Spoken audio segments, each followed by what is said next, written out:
Não falei que voltava, voltei.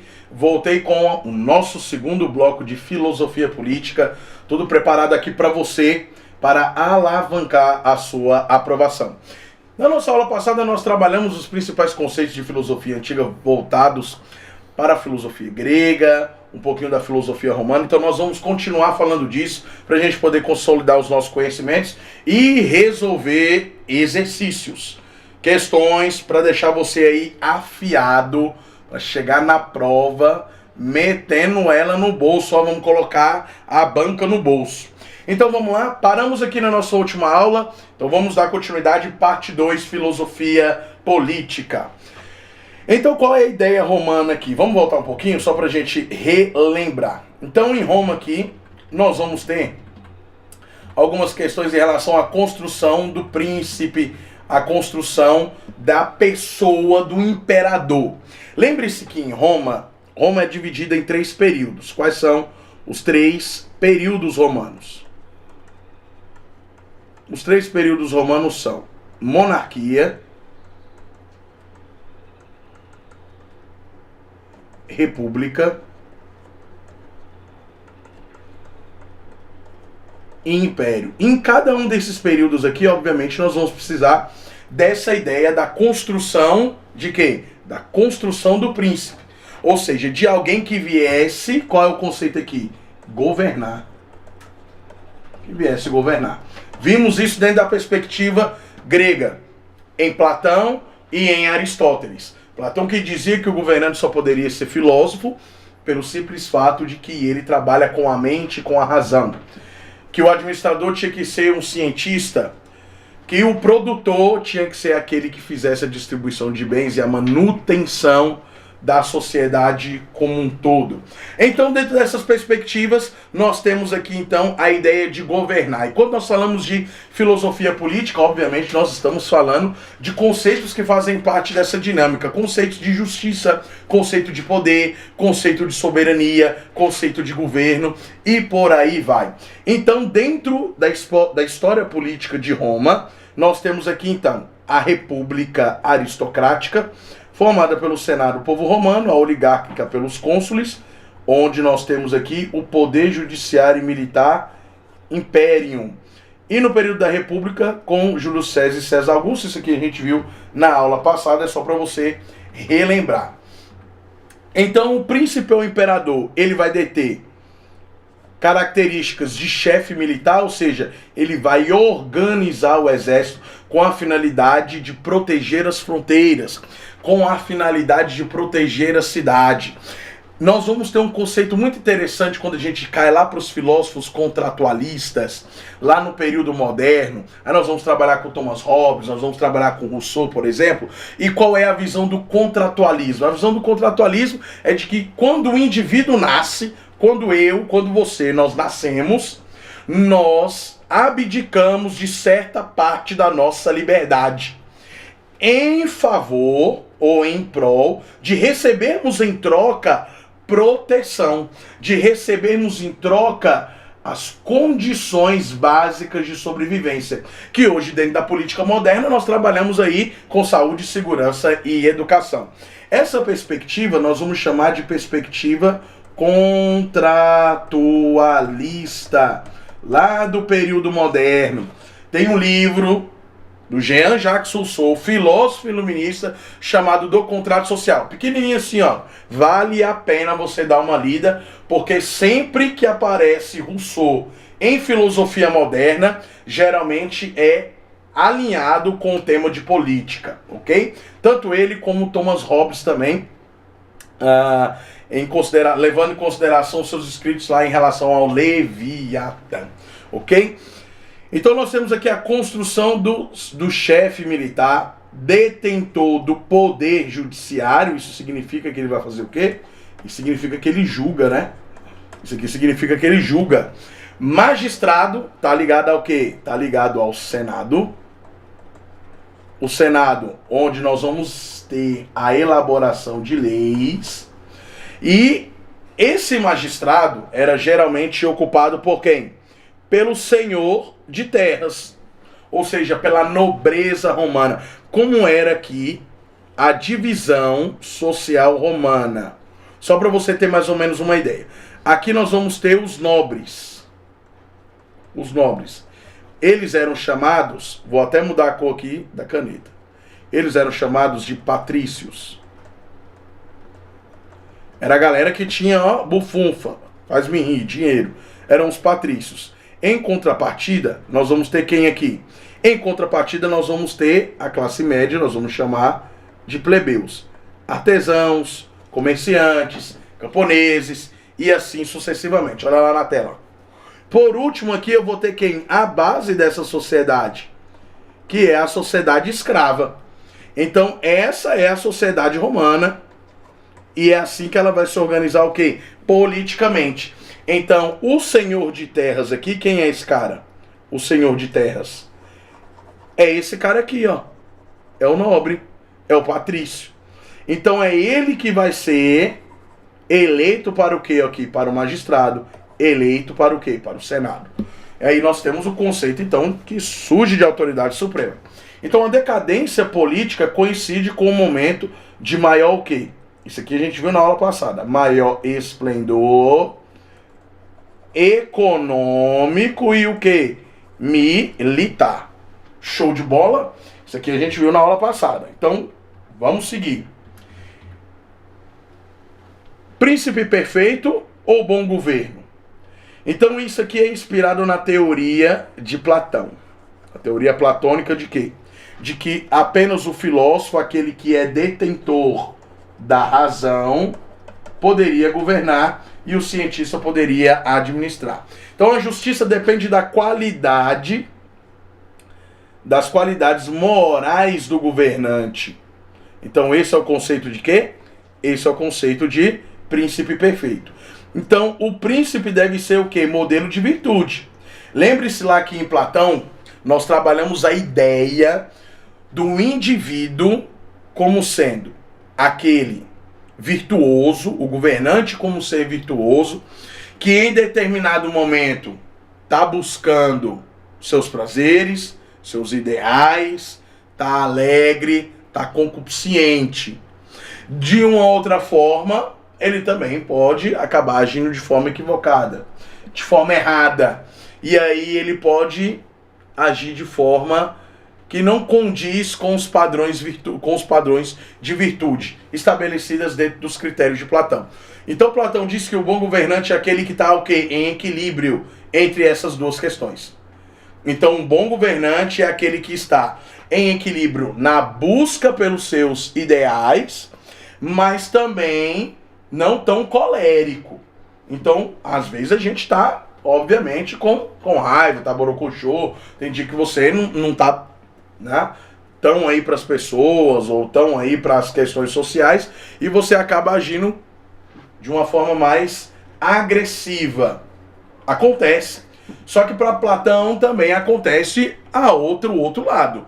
O outro lado da moeda aparece. Ou seja, o dia que você está feliz, que você está alegre, que você vai buscar, né? O dia que você está disposto a ter um ideal concretizado, Platão diz assim, não pode ser em exagero nenhum, não pode nem ser em exagero em outro. Tem que ser o quê? Tem que ser balanceado. Aí nós temos o conceito de quê? Nós temos o conceito de homem virtuoso.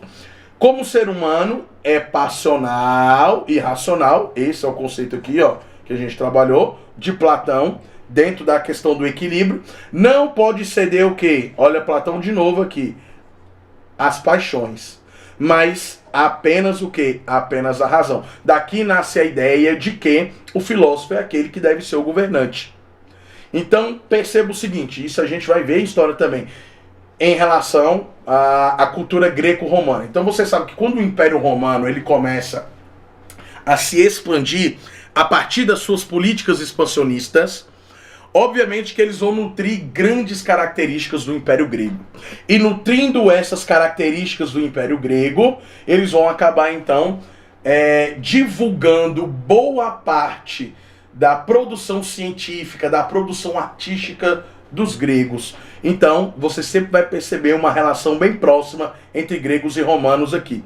Deve ser educado, então o princípio de que a educação ela vai gerar o quê? Ela gera o bom governo. Ela gera o bom governo e ter as virtudes principescas. Nesse sentido, vamos ter então como virtudes principescas todas essas aqui. Olha lá. Sabedoria e prudência, justiça e equidade, coragem, temperança e moderação.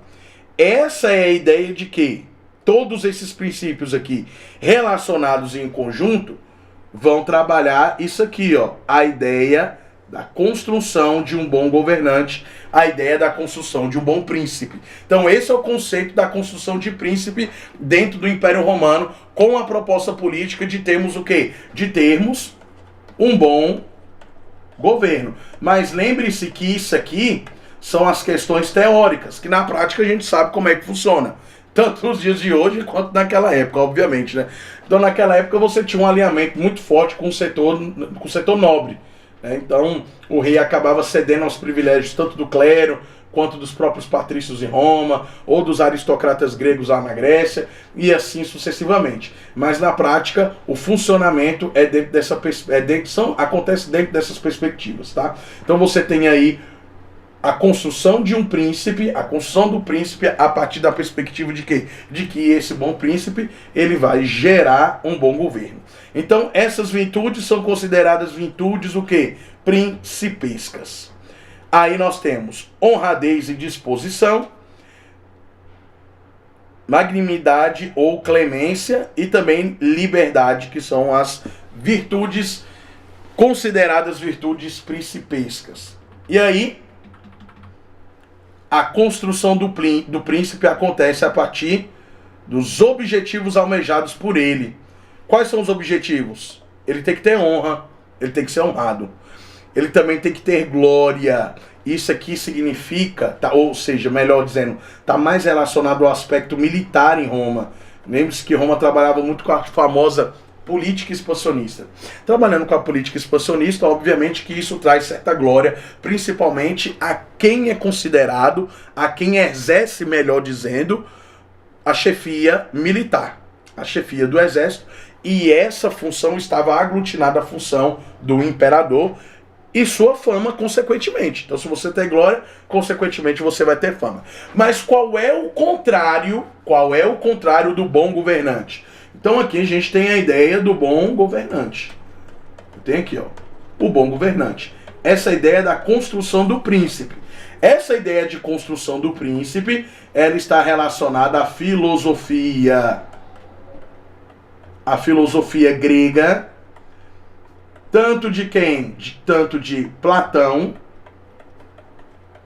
quanto de Aristóteles. Ok?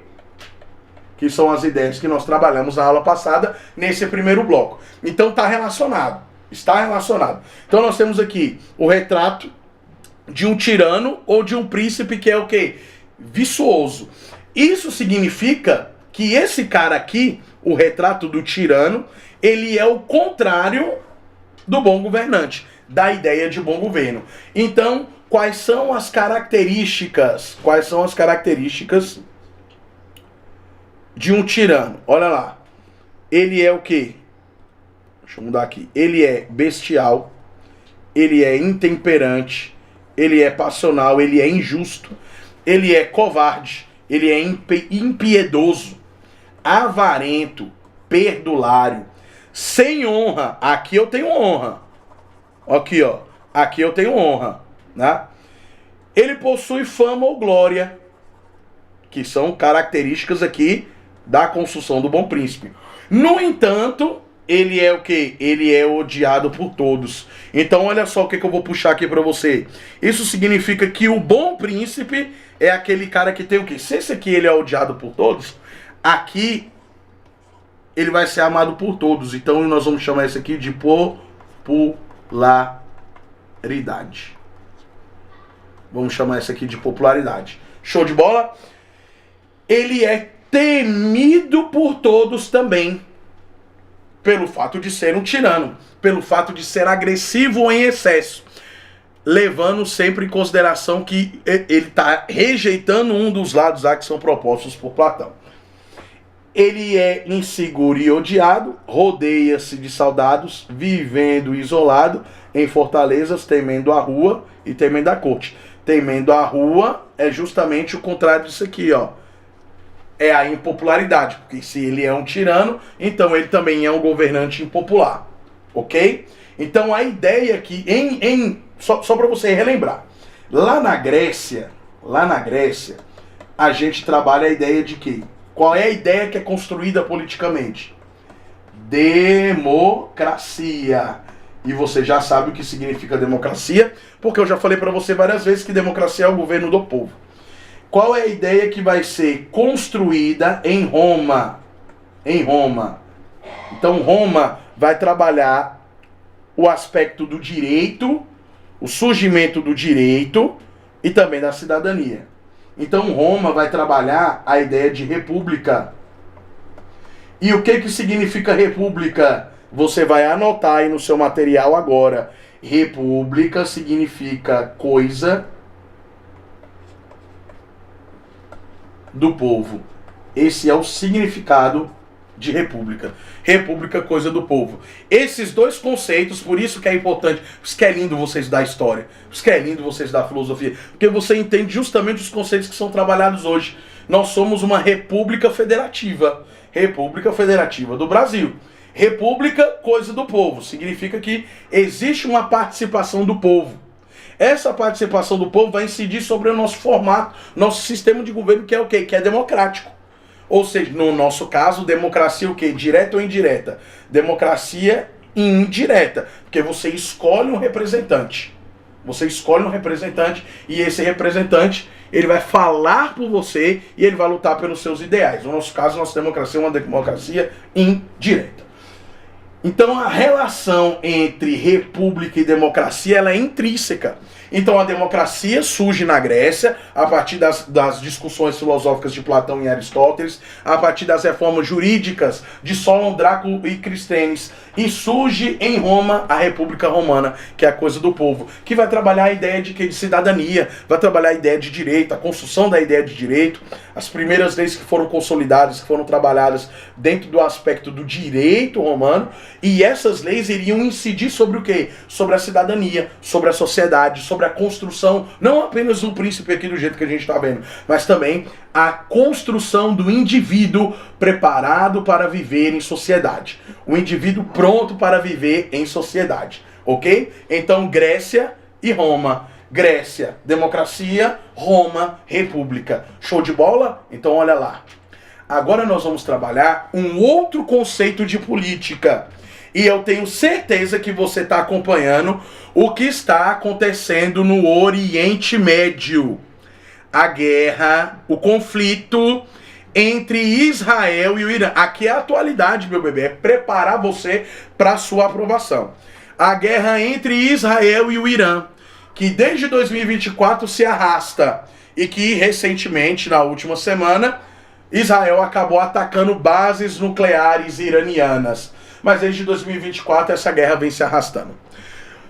A ameaça nuclear iraniana fez com que Israel, então, fizesse, melhor dizendo, os seus ataques e incursões militares em relação ao Irã. Lembre-se que o Irã ele é considerado, né, uma república teocrática. Então ele tem alguns conceitos republicanos, mas ele é teocrático. Então vamos lá, vamos trabalhar a ideia. O nome do Irã completo é assim: República Teocrática do Irã. Qual é a religião predominante no Irã? O Islã. O líder supremo do Irã é o Ayatollah. Atualmente o Ayatollah Khomeini, de um governo xiita, ou seja, mais radical, porque o Islã é dividido em dois blocos, né, sunitas e xiitas. Então você tem os xiitas mais radicais, os sunitas mais tranquilos, mas dos dois aqui, a maioria é sunita. A maioria do Islã é sunita, aí cerca de 90% é sunita. Então nós vamos ter essa ideia de poder teológico e poder político. É a união da ideia política com a ideia teológica, ok? Então, aí nós temos o exemplo do Irã, república teocrática. Então o poder político ele vai surgir aqui, ó, com o cristianismo, lá no período medieval. No período medieval nós temos uma ideia de teocentrismo. O que seria o teocentrismo? Teocentrismo. Teocentrismo é formado por duas palavras. Teo, em grego, significa Deus. Theon, em grego, significa Deus. E centrismo significa centro. Então, teocentrismo significa o quê? Deus, aonde? No centro. Então, a ideia de teocentrismo político, ou o poder teológico político, é de que as minhas ações políticas, elas serão orientadas a partir do quê? A partir dos critérios teológicos, a partir dos critérios religiosos. Se nós estamos falando da religião cristã, então a política, a construção política vai acontecer a partir dos critérios bíblicos. Se nós estamos falando de um modelo teológico político que é islâmico, então a orientação política, administrativa, a construção de leis vai acontecer a partir do Alcorão. Se nós estamos falando de uma ideia de construção política e teocrática judaica, vai acontecer a partir da Torá. A Torá que é dividida em 3 blocos. Torá, Neviim e Ketuvim. Lei, profetas e escritos. Então, essa é a perspectiva do poder teológico. É aqui concentrado no teocentrismo. A ideia de que Deus está orientando a organização dessa sociedade e os seus governantes constroem as suas leis baseados então dentro dos critérios religiosos, melhor dizendo. Isso advém da herança hebraica e também da herança romana. Então nós estamos falando de quem aqui? Dessa galera aqui, ó, dos hebreus. E aí você já conhece, para você que já leu a Bíblia, conhece um pouco de Bíblia, vai para a igreja todo domingo, né? Inclusive hoje aqui, o dia que eu tô gravando é domingo, então hoje é dia de ir para a igreja. Então, caráter teocrático, o poder em sua plenitude, de verdade, pertence exclusivamente a quem? A Deus. E este, por meio dos anjos e dos profetas, elege o dirigente e os dirigentes. Essa ideia aqui, professor, mas essa ideia ela é própria do cristianismo. Não. Lembra lá de história, Império Egípcio, o faraó era considerado o próprio Deus. O próprio Deus. Lá para os sumerianos, os reis pateses, representantes de Deus. Então esses dirigentes, esses governantes, eles eram escolhidos por Deus. Essa ideia política, teológica, ela é a ideia mais antiga dentro do cenário político. Porque o indivíduo ele era escolhido baseado na ideia de que ele, primeiro, antes de ser escolhido pela população, ele foi escolhido por quem? Por Deus. E se ele foi escolhido por Deus, a população deveria aceitar. Aí vem a filosofia, entre o século 8 e o século 3 antes de Cristo com Platão. E qual é a primeira proposta da filosofia que nós trabalhamos lá na nossa aula de introdução à filosofia? Qual foi a primeira proposta da filosofia? Rompimento com as questões religiosas e mitológicas, justamente para que se construísse um novo modelo político, baseado na democracia, que quando vai para o Império Romano vai ser baseado na República, nessa ideia da construção de um bom governante. Para os gregos, o governante deveria ser o filósofo, porque ele é detentor do saber, mas para os romanos, poderia ser alguém que tivesse honradez, fama, prestígio e que fosse virtuoso. Então essa ideia de construção de um governante, de um príncipe, ela acontece a partir da ruptura entre os preceitos religiosos e os preceitos racionais que a filosofia grega propõe. Então esse poder político e ideológico, ele acontece desde o início da antiguidade. Sumerianos, acadianos, amoritas, caldeus, egípcios, com gregos também aconteceram. E aí vem depois, obviamente, as discussões filosóficas lá com os filósofos socráticos e pós-socráticos, e com os romanos também, vai acontecer e, obviamente, vem as discussões relacionadas à República, mas quando a gente chega no período medieval, e o período medieval ele vai começar a partir de 1476 depois de Cristo. 1476 foi o quê, professor? Foi queda do Império Romano. Queda do Império Romano. Então, olha só, aí a herança hebraica vai ser resgatada por quem? Vai ser resgatada por essa galera aqui, ó. Vai ser resgatada pelo cristianismo.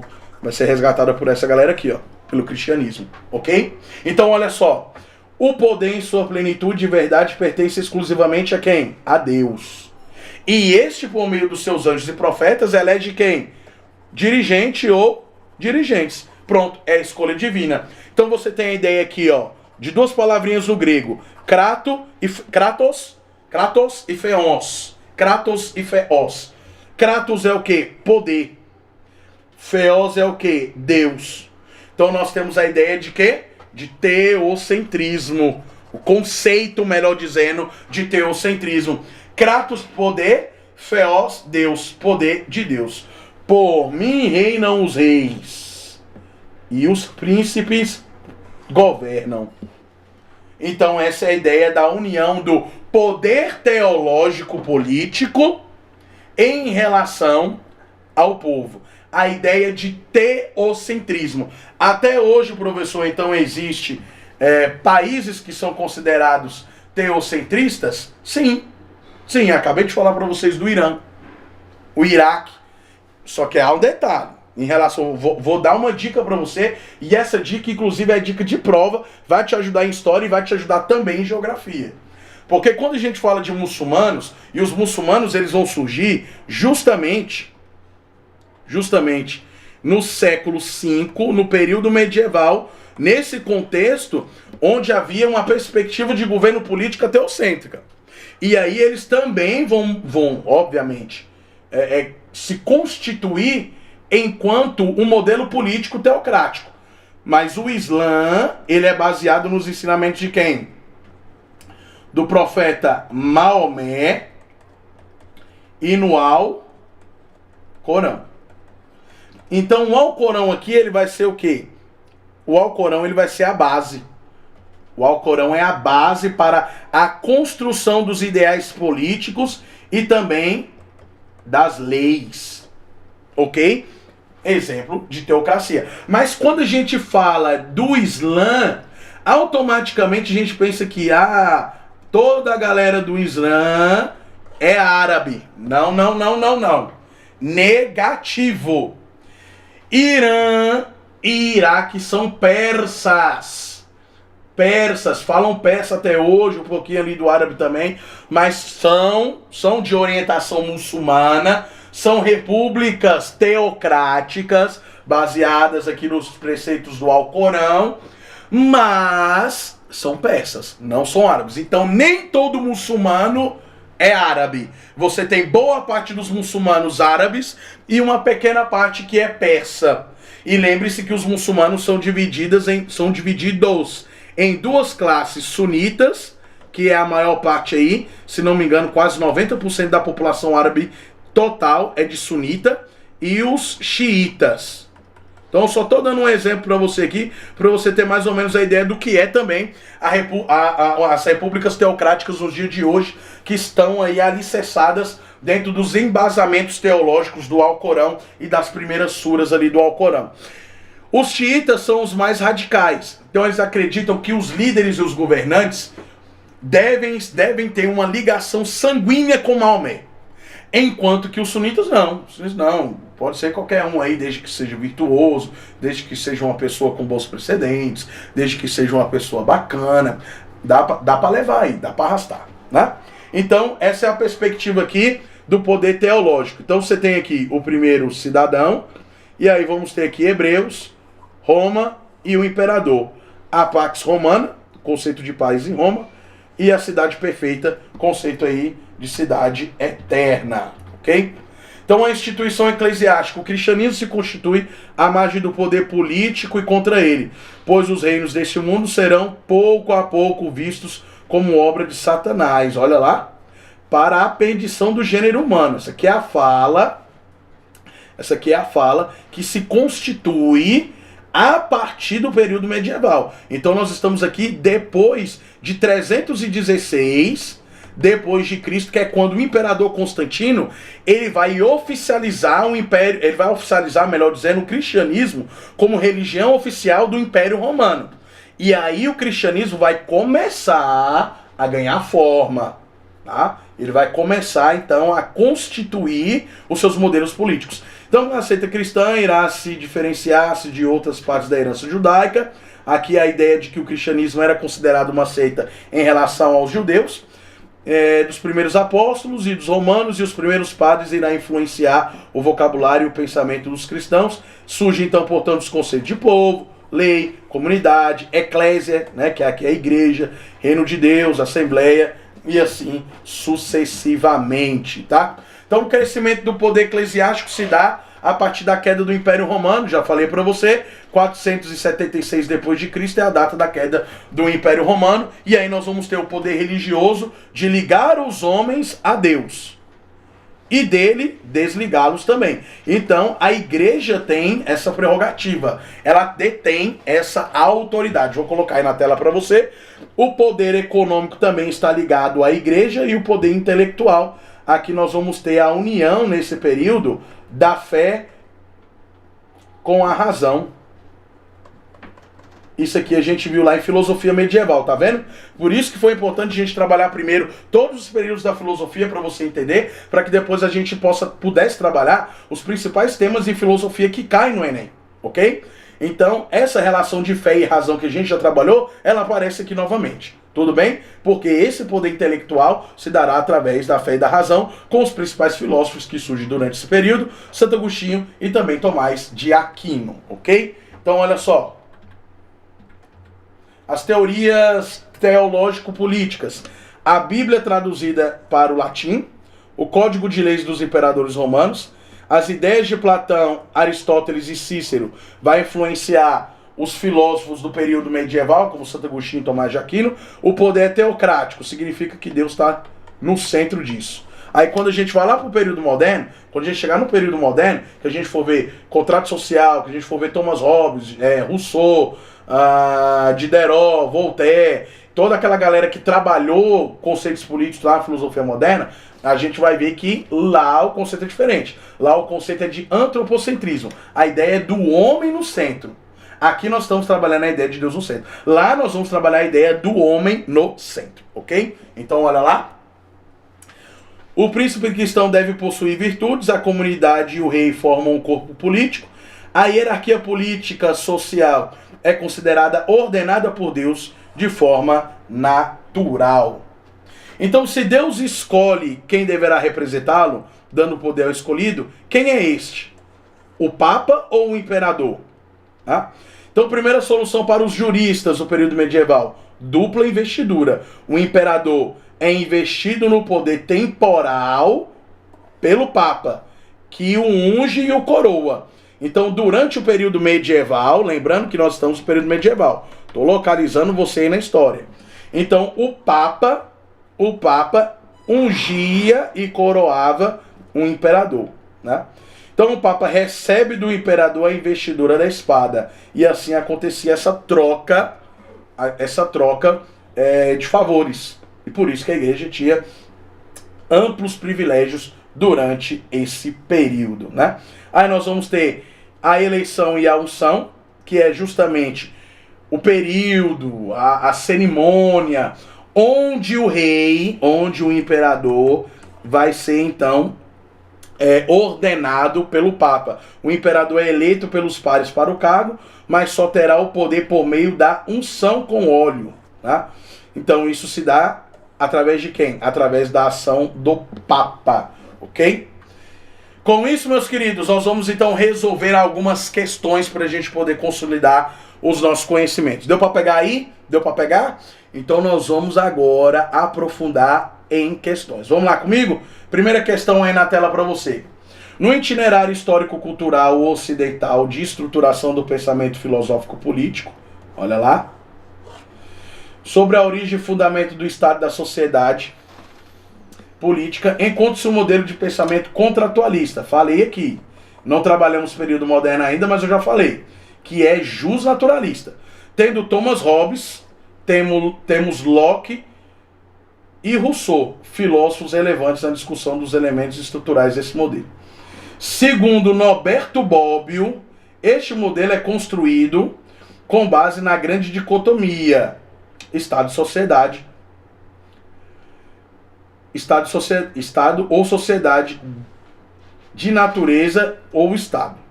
Com base no texto, assinar a alternativa que é incorreta. Então vamos lá.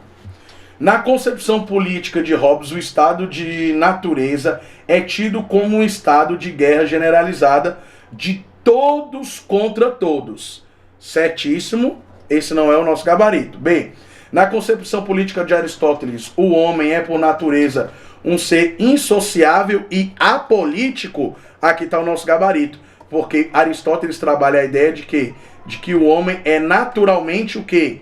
Ele é naturalmente um ser político, ok? Então, letra C e letra D, consequentemente, estão erradas também, ok? Então, vamos partir aqui. Essa questão 3 ficou um pouco grande aqui, vamos partir para a questão 4. A crítica de Sócrates à democracia ateniense estava centrada na ideia de que a democracia favorecia apenas os ricos, certo ou errado? Certíssimo. Essa é a ideia de Sócrates. A democracia favorece apenas quem? A democracia favorece apenas os ricos.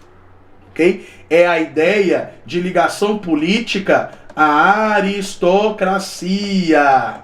A aristocracia. O povo não era qualificado para tomar decisões?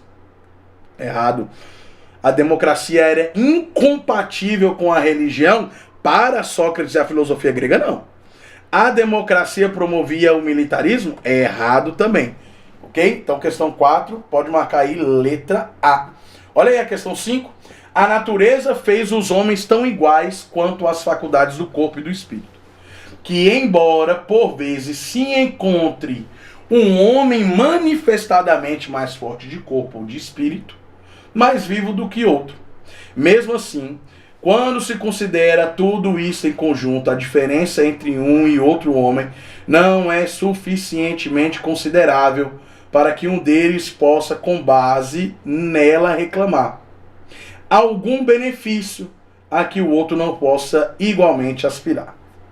Aí nós estamos falando do livro de Leviatã, de quem?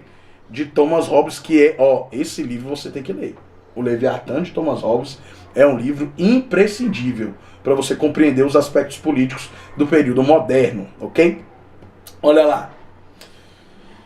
Para Hobbes, antes da constituição da sociedade civil, quando dois homens desejavam o mesmo objeto, eles, e aí pessoal, letra A, entravam em conflito? É a lógica, né? Se eles desejam o mesmo objeto, dentro do aspecto político, eles vão entrar em conflito. É aí onde surge a ideia de conflituosidade política em Thomas Hobbes, ok? B, recorria aos clérigos? Errado. Clérigos aqui é quem? Clérigos é a galera da igreja, tá? Clérigos é a galera da igreja. Consultavam anciões? Essa ideia aqui é ainda dos gregos. E apelavam aos governantes? Errado. Então, questão 5, letra A. Questão 6. Deve-se entender que um príncipe, e principalmente um príncipe o quê? Novo, não pode praticar todas as qualidades que tornam os homens considerados bons, pois para se manter no poder muitas vezes precisa agir contra a caridade, a humanidade e a religião. Estamos trabalhando a ideia da construção do príncipe romano aqui, que a gente acabou de ver. Então olha lá. Diante da ruptura com a tradição medieval, Maquiavel inaugura uma nova visão sobre a política. De acordo com o texto, essa visão se baseia, letra A, valorização ética religiosa como princípio máximo da política. E aí, certo ou errado? Nós estamos falando de quem? De Maquiavel. Ele escreveu Um Príncipe. Se é Maquiavel, eu estou falando de período moderno. E eu acabei de falar para você aqui, ó. Olha pro gordinho, olha pro gordinho. Ó. Se é período moderno, qual é a ideia que a gente tem no período moderno? É teocentrismo ou antropocentrismo? antropocentrismo. Então a ideia aqui é de homem no centro, não é Deus no centro. Então letra A, já olha aí, ó, já interpreta. Tá certo ou tá errado? É claro que tá errado, óbvio que tá errado. Ética religiosa, como princípio máximo da política, tá errado. B, olha lá B, olha lá B, olha lá B. Separação entre política e moral, para garantir a estabilidade do poder. Certo ou errado? Eu tenho aqui, ó, política, eu tenho a ideia política, e eu tenho a ideia de moral. Lembre-se que moral é a ideia de construção. De uma construção o quê? Uma construção de costumes dentro de uma determinada sociedade. Essa ideia de construção, ela vai influir mais lá na frente para o quê? Ela vai influir sobre a ética, por exemplo, que é aquela ciência do modelo de comportamento, de modelo comportamental. Então você pode marcar aí letra B, sem medo de quê? Sem medo de ser feliz. Agora vamos ver a letra C. Defesa do absolutismo divino. Acabei de falar para você. Acabei de falar para você que a ideia aqui é de antropocentrismo. Então não existe absolutismo divino aqui. Não existe essa ideia de que a religião está ligada no período moderno a uma questão religiosa. Não existe essa ideia aqui. Ok? A ideia de quê? A ideia é totalmente racional. Porque a política do período moderno é uma política que vai se concentrar no retorno, na volta aos padrões da filosofia grega antiga. Ok? E D, submissão da política aos princípios teológicos. Todas as alternativas que estão erradas trabalharam essa ideia de religiosidade, a união de religiosidade e política. Essa ideia de religião e política, ela acontece quando? Ela acontece lá no período medieval. Na ideia do período medieval. Aqui você não tem. Aqui no período moderno você não tem essa união de filosofia, de teologia com política, de teocentrismo com política. Aqui a ideia é totalmente o quê? Antropocêntrica, ok? Vamos lá, questão de número 7? Olha lá na tela para você. O homem nasce livre e por toda parte encontra-se acorrentado. Cresce senhor dos outros, mas continua mais escravo do que eles. Como se deu essa transformação? Letra A. Aqui, ó, nós estamos falando de quem? Rousseau. O filósofo do contrato social, e eu expliquei para você o que é o contrato social. A ideia do contrato social aqui do Rousseau é a seguinte: quando o indivíduo nasce, ele assina um contrato, uma espécie de contrato invisível. Um contrato invisível onde ele abre mão de parte de sua liberdade em troca de proteção, em troca de questões básicas que o governo deve oferecer para ele. No nosso caso hoje, contextualizando, trazendo para o nosso caso aqui no Brasil, nós estamos falando de saúde, segurança e educação. Ok? Então nós abrimos mão de parte de nossa liberdade e em troca o governo oferece esses serviços básicos, saúde, segurança e educação. Essa é a ideia de contrato social, ok? Então olha lá. A partir da reflexão de Rousseau, o pensamento iluminista, século das luzes, qual é o século? Século XVIII. Século XVIII. Contribuiu historicamente para... Letra A. Justificar o absolutismo monárquico e as hierarquias sociais. Justificar o absolutismo monárquico. Deixa a letra A errada, porque a ideia do período moderno aqui era qual? Era a da queda do antigo regime. Queda do antigo regime. B. Reforçar os privilégios aristocráticos e dogmas religiosos. Se eu estou no período moderno, eu vou fortalecer os ricos. E vou fortalecer a igreja. Vou fortalecer a igreja? Tá errado, gente. Letra B também tá errado. C. Fundamentar ideias de liberdade e igualdade nas organizações sociais. E aí, letra C. Certíssimo.